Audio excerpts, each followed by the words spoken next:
Saya kebetulan ikut di dalam World Education Forum 2015. Waktu itu masih Mendikbud.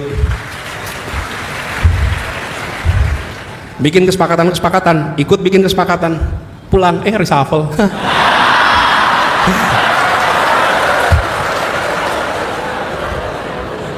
Untung reshuffle.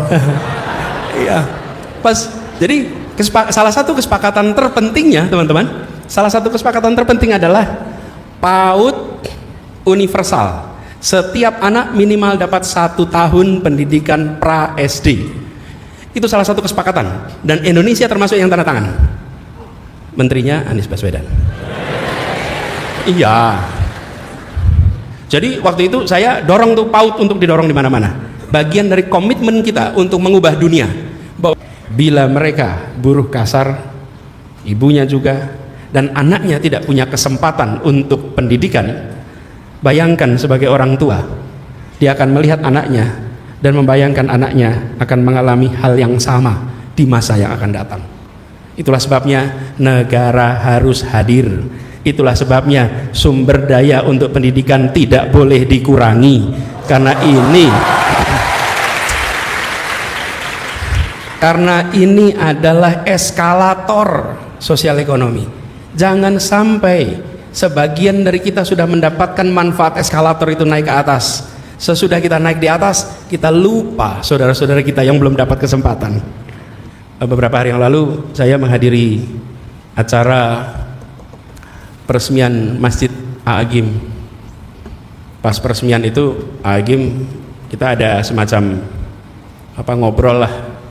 Dan Agim bilang begini, Pak Anies, pendidikan itu penting sekali, tapi kenapa udah pendidikan sampai tinggi-tinggi masih korup?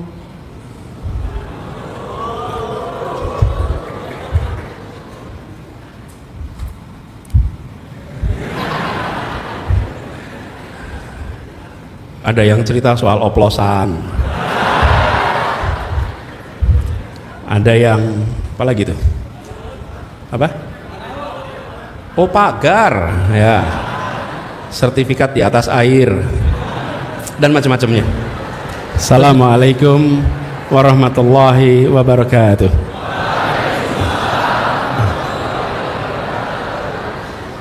Alhamdulillah wa syukrulillah wa la haula wa la quwata illa billah.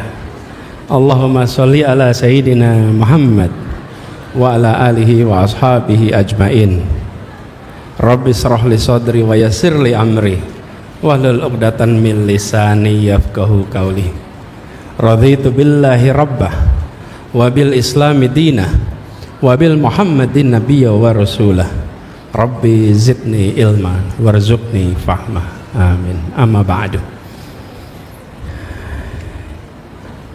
Hadirin jamaah salat tarawih rahimakumullah, wabil khusus Wakil Rektor Bidang Perencanaan Aset Bapak Arif Setiawan Budi Nugroho PhD, Ketua Takmir Masjid Kampus UGM Bapak Dr. Muhammad Yusuf, dan Wakil Ketua Takmir Insinyur Muhammad Agung Bramantyo PhD, serta Imam Besar Masjid Kampus UGM Dr. Muhammad Nur MAG, Bendahara 1 Takmir Bapak Taufikur Rahman, dan Dekan Fakultas Psikologi UGM Bapak Rahmat Hidayat PhD, beserta seluruh jajaran takmir, dan yang saya hormati, saya banggakan, seluruh mahasiswa Universitas Gadjah Mada.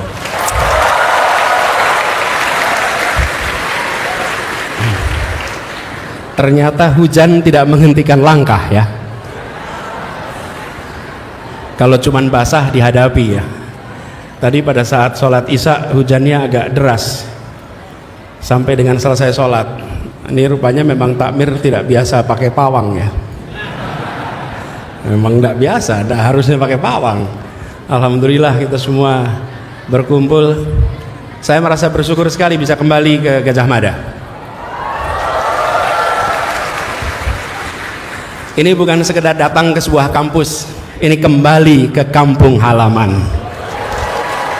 Ini kembali ke tempat Dulu kita semua belajar di sini, dan terakhir 2 tahun yang lalu. Tahun lalu memang tidak ada undangan. Udah tahu kenapa ya? Agak sensitif pada tahun lalu. Sekarang sensitifnya sudah hilang, dan alhamdulillah suasana di sini terang benderang. Siapa bilang gelap?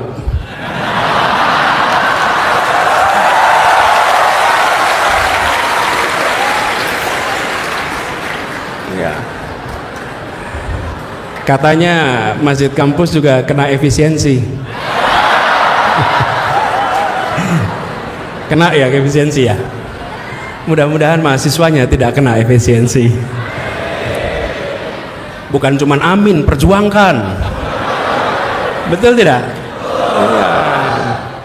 Karena Gajah Mada ini bukan cuma tempat belajar, ia tempat buat kegelisahan intelektual. Ini tempat untuk mempertanyakan banyak hal.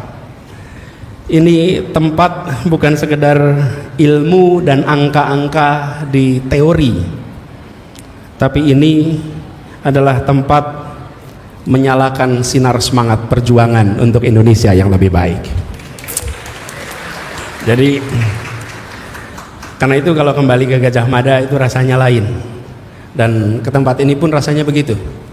Saya merasa terhormat betul bisa kembali ke sini dan mengingatkan kepada masa ketika dulu kuliah. Sama kalau sedang RDK, waktu itu namanya RDK, Ramadan di kampus. Sekarang namanya apa ya?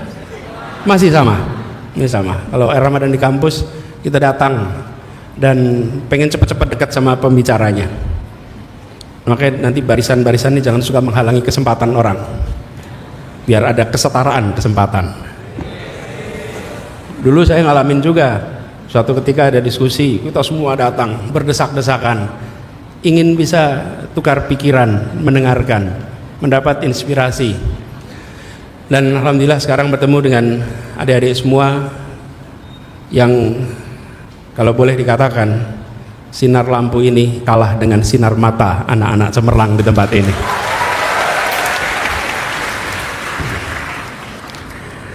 Teman-teman sekalian, saudara-saudara semua, saya datang ke sini dapat tugas berbicara soal infrastruktur pendidikan dan kualitas manusia di hadapan saudara-saudara semua yang hari ini dapat kesempatan kuliah di Jogja. Di Jogja ini adalah ekosistem pendidikan yang luar biasa. Karena begini, pendidikan itu bukan cuma kampusnya, tapi juga lingkungan sekitar kampusnya. Bukan hanya ruang kelasnya saja, tapi lingkungannya. Saya sering analogikan, bibit yang baik untuk tumbuh dengan baik, dia membutuhkan lahan tanah yang subur. Lahan tanah yang subur dan bibit yang baik untuk bisa tumbuh berkembang perlu iklim yang sehat, iklim yang kondusif. Itulah sebabnya bibitnya adalah sang mahasiswa, sang pelajar, lahannya adalah kampusnya, sekolahnya, dan iklim sekitarnya adalah kota lingkungannya. Alhamdulillah Anda berada di Jogja, yang itu sebuah kombinasi yang luar biasa. Karena itu mudah-mudahan teman-teman semua yang di sini bibit-bibit yang bisa tumbuh berkembang menjadi pribadi-pribadi bermanfaat di kemudian hari. Nah, pertanyaannya yang diberikan kira-kira begini: infrastruktur pendidikan dan kualitas manusia, mungkinkah kita membangun manusia tanpa infrastruktur pendidikan? Jawabannya sederhana, tidak mungkin. Tapi ketika kita bicara tentang infrastruktur pendidikan, maka jangan hanya menganggap infrastruktur pendidikan itu soal gedung, soal kampus yang megah, yang kokoh.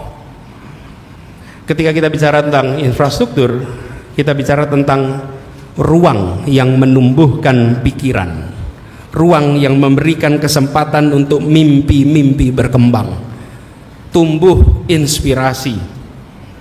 Jadi ini bukan soal fasilitas fisiknya, tapi ini soal bagaimana fasilitas itu membuat imajinasi berkembang, kreativitas tumbuh, keberanian tumbuh, ketekunan, keteguhan tumbuh. Dan ini bukan sekedar gedung. Karena itu ketika kita berbicara tentang infrastruktur pendidikan, jangan sekali-sekali hanya membayangkan hard infrastructure, infrastruktur keras. Yang tidak kalah penting adalah soft infrastruktur, infrastruktur lunak. Nah, infrastruktur lunak ini yang dibutuhkan. Apalagi kalau kita bicara tentang pendidikan seluruh Indonesia. Teman-teman sekalian, di Jogja dan di kota-kota besar lainnya, infrastruktur pendidikan relatif baik. Tapi begitu sampai ke daerah pedesaan, pegunungan, kepulauan kecil, maka kita akan menyaksikan infrastruktur yang sangat minim. Saya kebetulan dapat kesempatan tahun lalu untuk keliling Indonesia. Kegiatannya kampanye.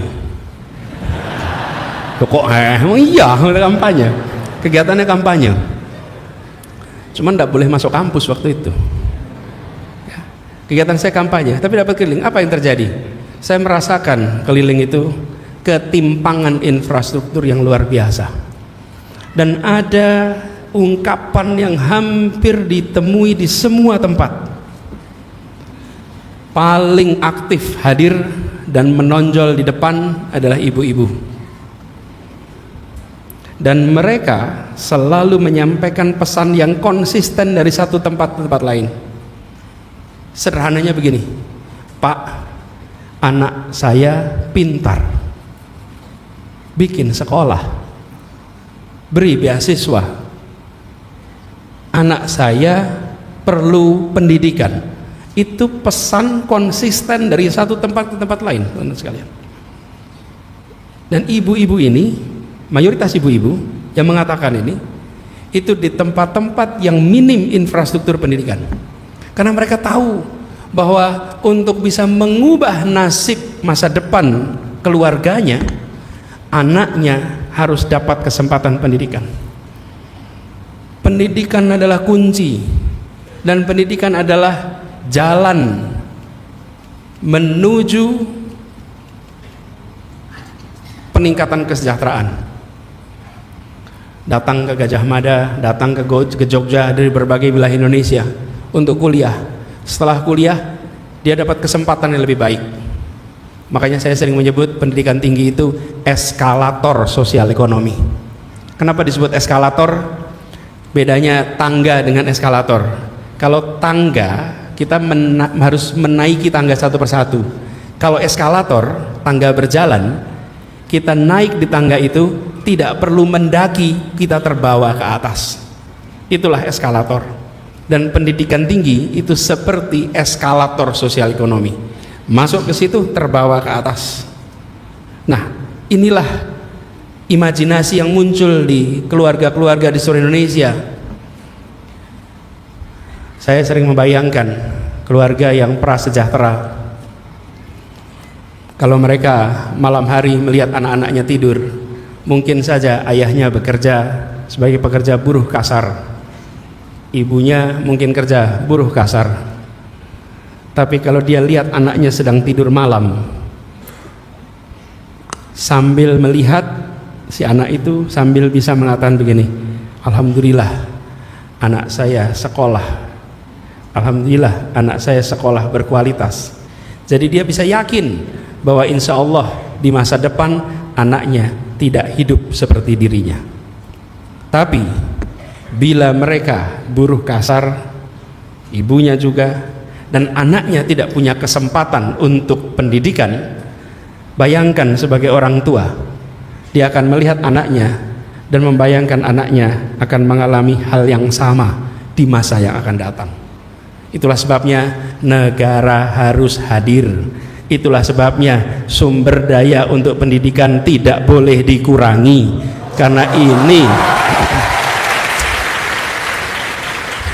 Karena ini adalah eskalator sosial ekonomi. Jangan sampai sebagian dari kita sudah mendapatkan manfaat eskalator itu naik ke atas, Sesudah kita naik di atas, kita lupa saudara-saudara kita yang belum dapat kesempatan. Kita lupa.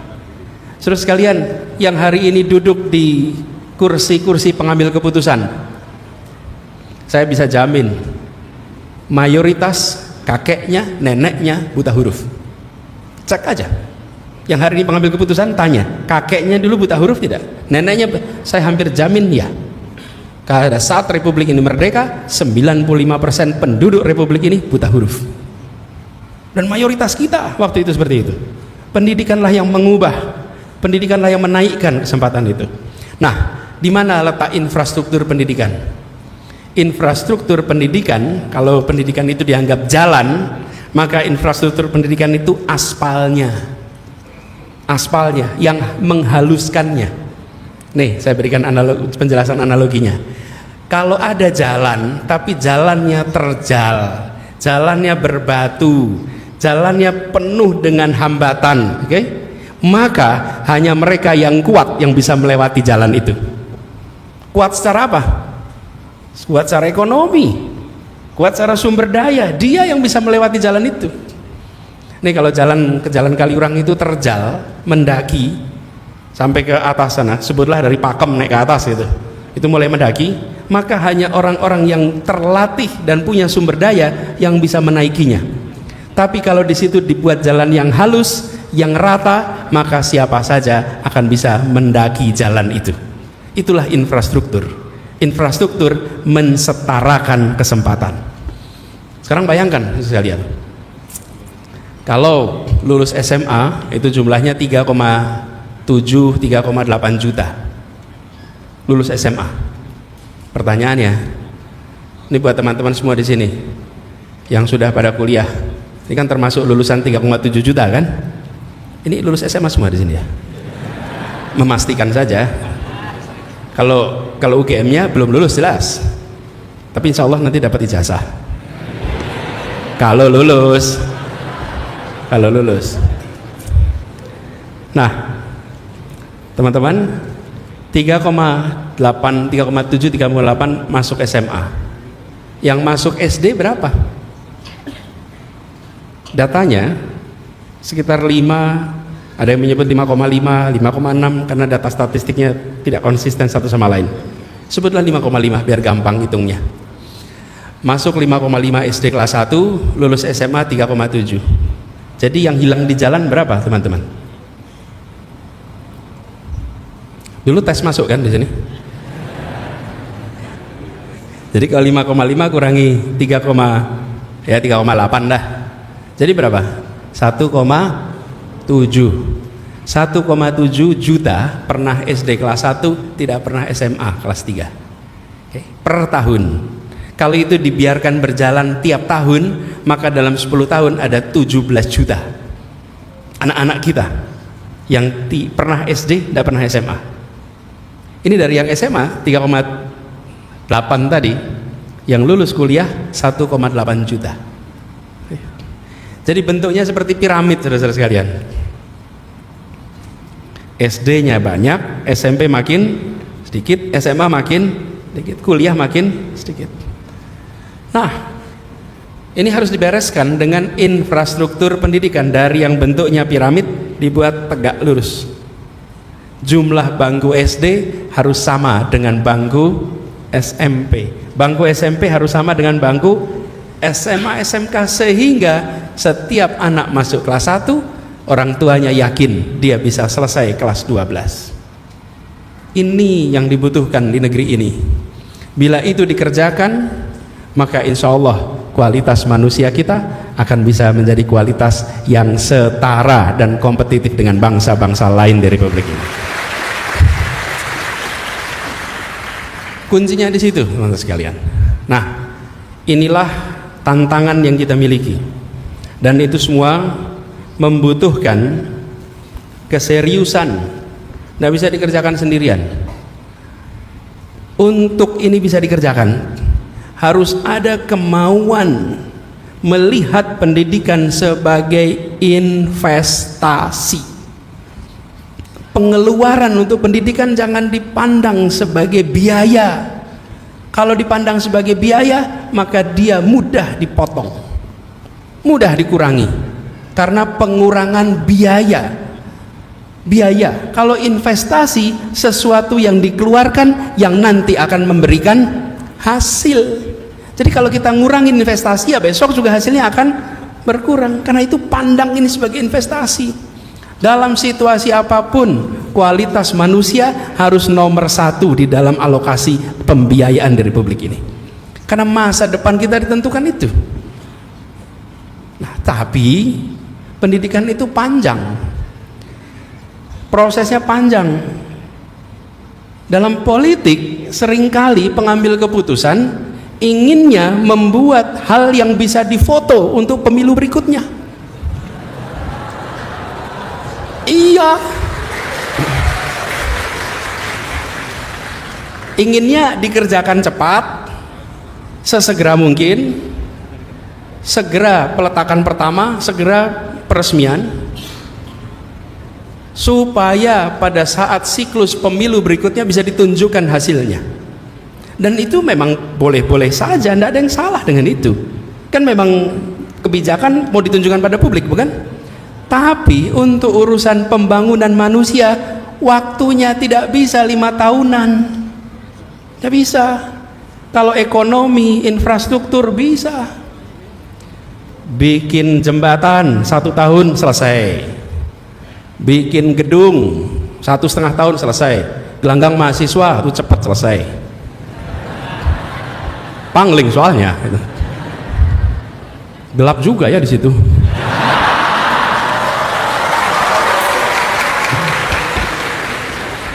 Iya, saya pas lewat situ UGM kok gelap ya gitu. Awas loh kalau jadi hashtag UGM gelap gitu, nanti masalah. Iya. Padahal dulu di sini tuh cerah-cerah semuanya. Dulu warnanya oranye, bata. Dulu. Nah, membangun itu cepat. Membangun bandara cepat. Yang agak lama itu bangun ibu kota. Itu agak lama itu.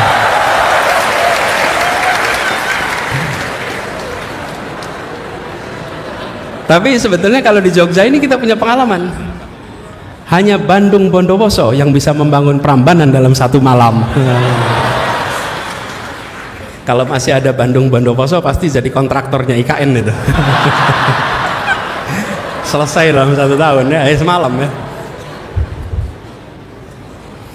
Oke, saya lagi bercerita apa tadi? Belok ke sana. Gini, jangkanya panjang kalau pendidikan. Kalau untuk bicara infrastruktur mesti cepat. Ekonomi pun cepat. Teman-teman sekalian, Anda tahu namanya World Economic Forum? Tahu ya? Lokasinya di mana itu? Amrik. Bagus sih berani ngomong, salah tapi. Lokasinya di mana? Davos, Swiss. World Economic Forum itu dilakukan setiap kapan? Setiap tahun. Setiap bulan Januari World Economic Forum. Pemimpin-pemimpin seluruh dunia, dunia usaha, dunia pemerintahan kumpul. Di situ mereka membahas apa yang akan menjadi rencana 1 tahun ini. Karena itu selalu dikerjakan di bulan Januari. Kalau organisasi namanya raker, rapat kerja. Itu pada kumpul tuh, cerita tren terbaru ini, langkahnya ini, fiskalnya ini, moneternya ini. Itu cerita tuh situ. Berkumpullah semua di situ, tukar pikiran, tukar pandangan setiap tahun. Kalau World Education Forum tiap 15 tahun sekali. Oke. World Economic Forum setiap tahun. World Education Forum tiap 15 tahun. Jadi World Education Forum yang terakhir tahun 2015. Sebelumnya tahun 2000. Sebelumnya tahun 85. Sebelumnya tahun 70. Coba bayangkan. 70, 85, 2000, 2015. Dalam waktu berapa tahun tuh? 45 tahun, baru 4 kali. Setiap 15 baru ada lagi tahun 2030. Setiap mengambil keputusan ditunggu 15 tahun hasilnya. Itulah sebabnya kalau kita bicara tentang infrastruktur pendidikan, maka jangan harap dia muncul dalam statistik besok bahwa dikerjakan hari ini maka akan muncul manusia-manusia luar biasa sebelum pemilu besok. Nggak ada, nggak bisa. Kita akan bertahan dalam waktu yang panjang. Saya kebetulan ikut di dalam World Education Forum 2015. Waktu itu masih Mendikbud. Bikin kesepakatan, ikut bikin kesepakatan, pulang reshuffle.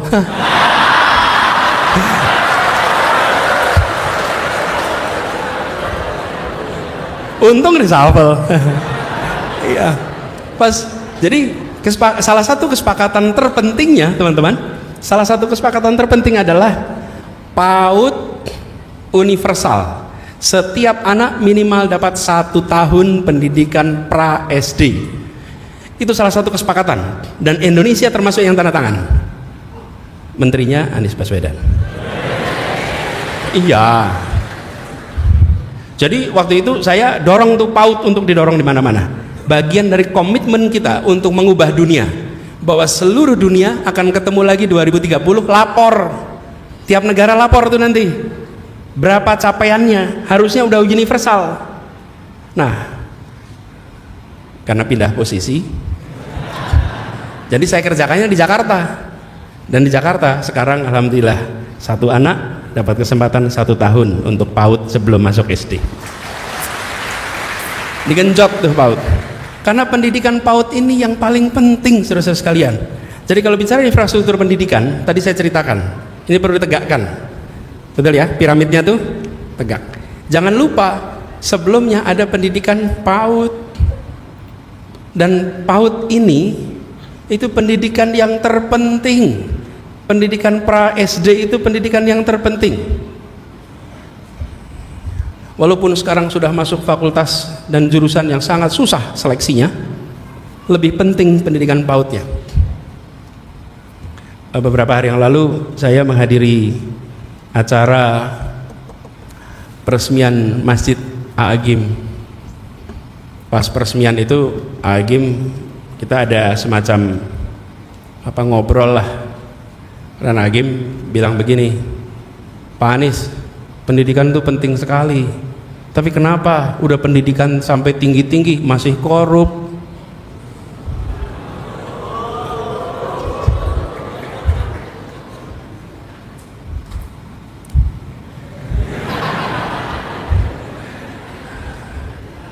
Ada yang cerita soal oplosan, ada yang apa lagi tuh? Apa?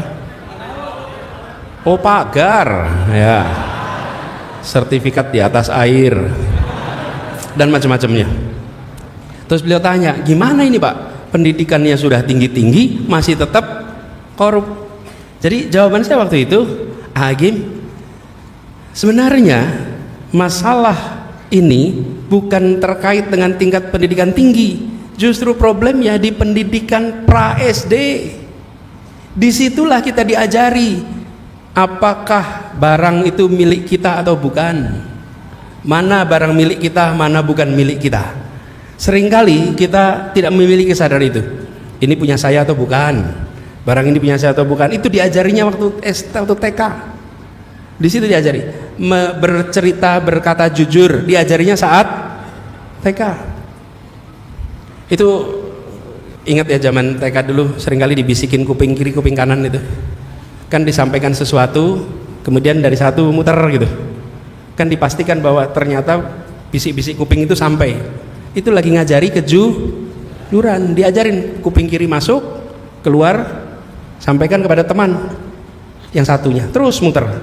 Diajari untuk menyampaikan bisikan-bisikan. Ini bagian dari kejujuran. Ketika sampai kembali ke gurunya beda, gurunya tanya, siapa ini yang nggak jujur di sini nih? Siapa yang mengubah pesannya? Itu seluruh pendidikan di pendidikan usia dini. Dan usia dini yang paling dini adalah di dalam rumah, pendidikan keluarga. Jadi saudara-saudara semua di sini, teman-teman semua, alhamdulillah pendidikannya tinggi. insya Allah nanti dapat pasangan yang pendidikan tinggi juga. Amin yang keras. Amin. Insya Allah pendidikan tinggi, insya Allah yang soleh dapat solehah.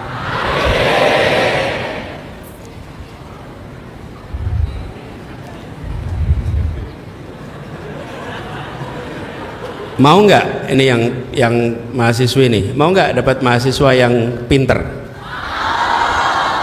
Mau nggak dapat mahasiswa yang ganteng? Mau nggak dapat mahasiswa yang punya kepemimpinan hebat tapi tidak soleh? Nah, saudara-saudara perhatikan itu.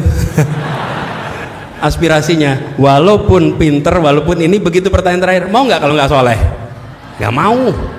Jadi saudara-saudara semua bersiaplah jadi mahasiswa yang soleh. Pinternya udah dapat, insya Allah soleh. Nah, poin ini sekalian, pendidikan dalam rumah ini pendidikan yang kunci.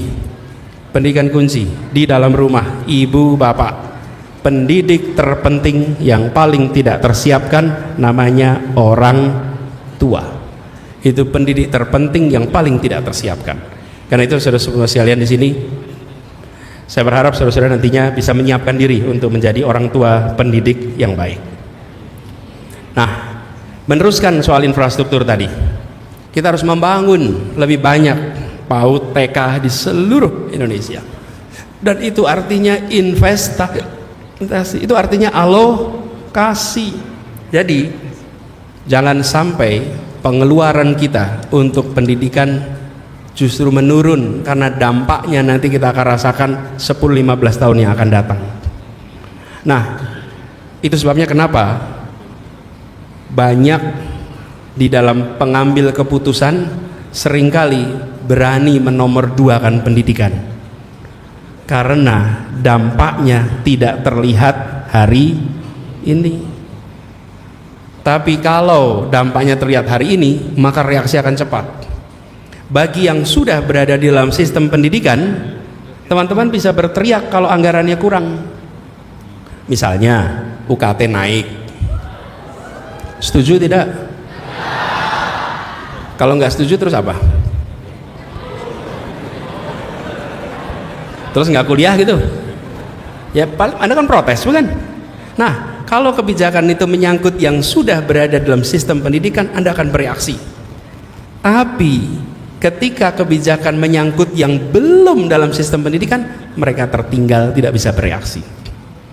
Ketika sebuah kabupaten berencana membangun 5 SMA lalu tidak jadi dibangun, itu yang gak jadi sekolah gak bisa protes seperti teman-teman. Nggak bisa, mereka cuma peluangnya hilang aja.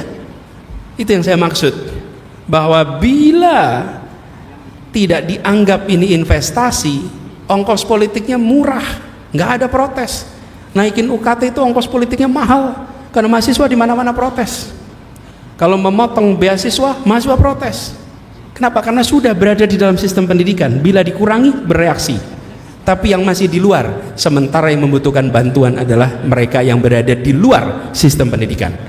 Karena itu penting sekali kita bukan hanya menyelamatkan yang sudah dalam sistem pendidikan, tapi mengajak saudara-saudara kita yang di luar untuk bisa dapat kesempatan pendidikan yang setara dengan yang lainnya.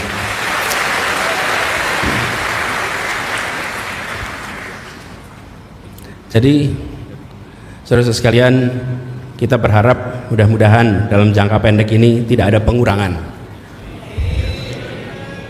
dan harapannya justru ada penambahan untuk investasi yang bentuknya jangka panjang. Lalu teman-teman sekalian, terutama saudara-saudara semua yang sedang kuliah di sini, saya ingin sampaikan bahwa pendidikan ini harus dipandang juga sebagai gerakan. Saya mengharap pada teman-teman semua di sini yang sudah dapat kesempatan kuliah, jadilah inspirasi untuk saudara-saudara, adik-adik, saudara-saudara sekalian yang lokasinya jauh dari pusat-pusat pendidikan. Anda di sini ceritakan ke kampung halaman, jangan pernah merasa risih. Kenapa? Karena cerita Anda di kampung halaman bisa jadi inspirasi untuk adik kelas. Jangan pernah merasa sungkan untuk menceritakan apa yang Anda alami di sini, karena kita membutuhkan orang-orang untuk punya kemauan, keinginan yang sama seperti Anda yang dapatkan sekarang. Karena itu istilah saya pendidikan sebagai gerakan atau movement in education. Ini UGM dulu inspirasinya. Tahun 57 ada seorang mahasiswa namanya Kusnadi Harja Sumantri. Jadi rektor tahun 90-an. Pas saya mahasiswa. Beliau menginisiasi namanya PTM, Pengerahan Tenaga Mahasiswa. Dikirim ke pelosok-pelosok tanah air mahasiswa-mahasiswa mengajar di sana. Lalu dicatat sebagai kredit kalau sekarang. Namanya kemudian diubah jadi KKN. Mulainya KKN dari PTM. Apa perannya? Waktu itu mahasiswa menganggap masih banyak saudara-saudara kita belum bisa SMA. Pemerintah bisa bikin gedungnya tapi tidak bisa menyiapkan gurunya. Lalu teman-teman mahasiswa memilih jadi guru. Hari ini guru sudah tersedia di sana. Tapi kita membutuhkan inspirasi. Ruang kelas itu membutuhkan inspirasi. Karena kita tahu mengajar itu paling dasar, mendidik, menginspirasi, menggerakkan. Nah, teman-teman bisa membantu berbagi cerita, menjadi inspirasi untuk adik-adik kelas yang berada di kampung halaman supaya mereka punya mimpi yang tinggi sebagaimana yang sekarang Anda sudah miliki di Jogja sekarang. Boleh tepuk tangan. Iya, jangan suka ragu-ragu tepuk tangan. Dan teman-teman sekalian, ini upaya kita mendorong supaya lebih banyak lagi yang mengikuti rute yang kita miliki. Jangan sampai kita justru begini, saya kepengen jadi satu-satunya orang di kampung saya selamanya. Itu namanya menghambat. Dan kadang-kadang kita punya perilaku menghambat. Saya sering saksikan itu kalau di acara-acara penuh keramaian. Kalau lagi rame, sering banyak minta foto, teman-teman. Pak, foto pak. Itu desak-desakan foto. Selfie foto.